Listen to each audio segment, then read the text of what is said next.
வண்டி வாங்கி 7 monthsலேயே நான் டயர் மாற்றினேன். அப்போது 11,000 ஓடி இருந்தது 7 monthஸில் டயர் மாற்றும் போது. இப்போது 26,750 ஓடி இருக்குது.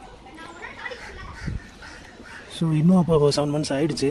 இந்த டயர் மாற்றி 7 monthஸில் 15,000 ஓட்டியிருக்கேன். மறுபடியும் 15,000 ஓடணும் அப்படின்னா அந்த டயர் தேயணும்னா இன்னும் 7 months ஆகும். 7 months கழிச்சு தான் நான் மாற்ற போகிறேன். நம்ம இந்த டயர் மாற்றி 15,000 கிலோமீட்டர் ட்ரைவ் பண்ணிட்டோம். ஆக்சுவலாக ஒருத்தர் கேட்டிருந்தாரு, அதுக்காக தான் இப்போ இந்த வீடியோ மேக் பண்ணுறேன்.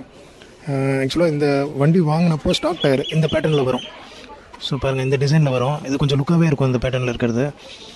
எனக்கு வந்து ஒரு 11,000 கிலோமீட்டர் தான் ரியர் டயர் வந்து வந்துச்சு. ஸோ இருந்தாலும் இருக்குது, ஒரு 20% இருக்குது. நான் இருந்தால் ஸ்கிட் ஆகுதுன்றதுக்காக மாற்றிட்டேன். ஃப்ரண்ட்டு பாருங்கள்,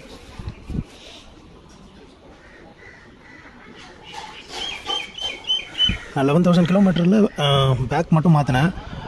ஃப்ரண்ட்டு நான் இப்போ மாற்றலை. இப்போது 50 ட்ரைவ் ஆகிருக்கு. ஸோ இப்போ அப்படி கால்குலேட் பண்ணால் ஆல்மோஸ்ட் 11,000 இந்த டயர் வந்துச்சு அப்படின்னு கால்குலேட் பண்ணோன்னா, இப்போது ரியர் வந்து நான் மாற்றி 15,000க்கு மேலேயே ட்ரைவ் பண்ணிட்டேன். இப்போ 15,000க்கு மேலே, அது 11,000ல் 80% வந்து தேஞ்சிருச்சு. இது பாருங்கள், 50,000க்கு மேலேயே நான் ட்ரைவ் பண்ணிட்டேன். 15,000க்கு மேலே. இப்போ இது எவ்வளோ இருக்குன்னு பாருங்கள் பேட்டர்ன்.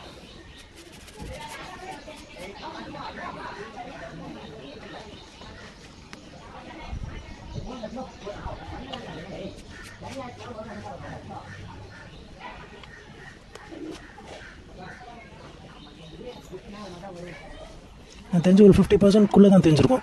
ஸோ இன்னும் பேலன்ஸ் 50% இருக்குது. ஸோ இப்போது எம்ஆர்எஃப்பை விட ரைஸ்ன்ற பிராண்டு பார்த்திங்கன்னா லைஃப் எனக்கு தெரிஞ்சு டபுளாக தான் வருது. ஸோ இது ஸ்கிட்டாக தான் மாற்றினா, அது இன்னும் பெருசாக இன்னும் ஸ்கிட்டாக ஆரம்பிக்கல. பட் ஃப்ரண்ட் வந்து லைஃப் அதிகமாகவே வருது. ஃப்ரண்ட் அவ்வளோ சீக்கிரம் தேயலை.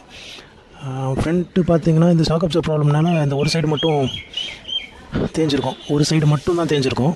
இந்த பக்கம் நார்மலாக இருக்கும். இந்த பக்கம் மட்டும் அடி வாங்கின மாதிரி இருக்கும், மேடும் பள்ளமாக இருக்கும்.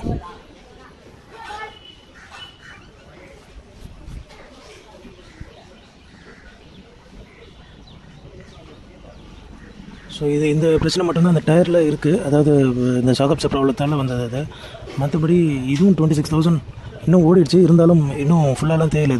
நல்லா தான் இருக்குது. ஃப்ரண்ட் ஓகே தான். பட் பேக்குக்கு நம்ம அந்த பிராண்டு ரைஸ்ன்ற பிராண்டு போடும்போது உங்களுக்கு லைஃப் அதிகமாகவே வருது. ஒன்ஸ் தேஞ்சிடுச்சுன்னா நீங்கள் மாற்றும் போது அந்த பிராண்டு டயரே மாற்றிடுங்க.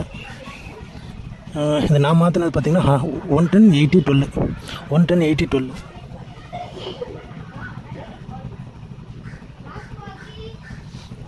ஸோ இது வந்து பார்த்திங்கன்னா மோஸ்ட்லி இடிக்காது, கரெக்டாக தான் இருக்கும். ஏதாவது ஆணி ஏதாவது குத்திடுச்சு அப்படின்னா மட்டும்தான் இங்கே கொஞ்சம் போய் இடிக்கும். ஸோ அது ஆணி குத்துறதுக்காக நம்ம பார்க்க வேண்டாம். இது ஆல்மோஸ்ட் கரெக்டாக இருக்குது, கொஞ்சம் கேப் இருக்குது. ஸோ 110 வரைக்கும் தான் மேக்ஸிமம் அது சப்போர்ட் பண்ணோம். அதுக்கு மேலே நீங்கள் போட முடியாது. 120லாம் ட்ரை பண்ணாதீங்க. 100 போடுங்க. இந்த பிராண்டில் கிடச்சா 100 ட்ரை பண்ணுங்கள். ஏன்னா நெக்ஸ்ட்டு நான் 100 போட்டு ட்ரை பண்ணலான்னு இருக்கேன். ஏன்னா இது நல்லா தான் இருக்குது இந்த டயரு. அதில் நெக்ஸ்ட்டு 100 போட்டு ட்ரை பண்ணலாம். ஏன்னா இந்த ட்ரிப் இருக்கான்றதையும் பார்ப்போம். ஏன்னா என்னென்னா இப்போது இது வெயிட்டும் கூடிடும். ஸோ வெயிட் அதிகமாக இருந்தாலும் கொஞ்சம் லைட்டாக பிக்கப்பில் டிஃப்ரென்ஸ் இருக்கலாம். பட் எனக்கு டிரைவிங்கில் ஒன்றும் பெருசாக தெரியல. பட் இருந்தாலும் அந்த மோட்டருக்கு நம்ம கொடுக்குற லோடு கொஞ்சம் கம்மியாகும் நம்ம சைஸ் சின்னதாக போடும்போது.